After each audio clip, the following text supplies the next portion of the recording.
Hello વિદ્યાર્થી મિત્રો, કેમ છો? મજામાં ને? તો આજે આપણે ઇંગ્લિશ વિષય ભણવાના છીએ, જેમાં આપણે પહેલું ફંક્શન ભણી ચૂક્યા છે. બીજું ફંક્શન જે છે ડિસ્ક્રાઇબિંગ થિંગ. વસ્તુનું આપણે આ ફંક્શનમાં વર્ણન કરવાનું હોય છે. જે આ ફંક્શન હું તમને શીખવીશ અને તમને આવડી જ જશે એવી મને આશા છે. આ ફંક્શનમાં વસ્તુનું વર્ણન કરવાનું છું.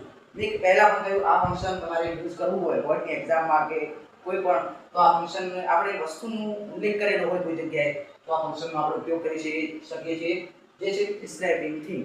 આ ફંક્શનના થોડા કીવર્ડ્સ છે, જે which અને that. જે છે which એટલે જે અને that એટલે તે.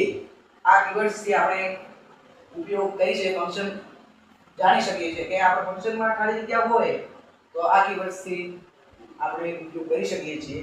તો પહેલી ખાલી જગ્યા છે, આપણે થોડા એક્ઝામ્પલ છે, આ એક્ઝામ્પલ આપણે થોડા સોલ્વ કરવાના છીએ, જે હું તમને થોડા શીખવીશ.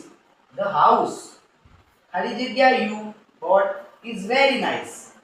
તે ઘર છે તે ઘર એટલે આપણે લગાવવું પડશે that નહીં આવે, તે ઘર નહીં, આ house, આ the house એટલે આ ઘર સુંદર છે એટલે આપણે લગાવવું પડશે જે ઘર છે એટલે આવશે which. આ ખાલી જગ્યામાં આવશે which. જે ઘર છે તે ખૂબ જ સુંદર છે. જે ઘર છે તે ખૂબ જ સુંદર છે. પહેલી ખાલી જગ્યાનો મીનિંગ એમ થાય છે.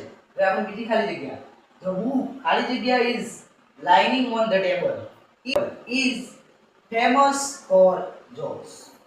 આ ફંક્શનમાં એમ કહે છે કે ટેબલ ઉપર બુક પડી છે, ચોપડી, તે આ ચોપડી પડી છે તે મજાક માટે ખૂબ જ પ્રખ્યાત છે. એમ કહે છે તે આ મજાક માટે ચોપડી ખૂબ જ પ્રખ્યાત છે એટલે આપણે એમ લગાવવું પડશે તે ચોપડી જે ટેબલ ઉપર પડી છે તે મજાક માટે ખૂબ જ પ્રખ્યાત છે એમ લગાવવું પડશે. એટલે આપણે અહીંયા પર લગાવીશું that. આનો મીનિંગ એમ થાય કે જે ટેબલ ઉપર ચોપડી પડી છે, જે આ ચોપડી ટેબલ ઉપર પડી છે તે ખૂબ જ પ્રખ્યાત છે. તે ખૂબ જ પ્રખ્યાત છે. તેના માટે આપણે આ ફંક્શનનો ઉપયોગ કરી શકીએ છીએ. આવા તમે બોર્ડની એક્ઝામમાં ખૂબ જ પ્રશ્નો સોલ્વ કરી શકો છો. આવે છે તમે ડિસ્ક્રાઇબિંગ થિંગના ખૂબ જ ક્વેશ્ચન આવે છે અને તમે બોર્ડની એક્ઝામમાં વારંવાર પૂછાતું હોય છે, તમે સોલ્વ કરી શકો છો. આ પ્રમાણે તમને આ આવડી જ જશે એવી આશા છે. હવે આપણે આવા જ વિડીયો જોવા માટે અમારી ચેનલ લાઈક, શેર અને સબસ્ક્રાઇબ કરી દેજો. તો બાય.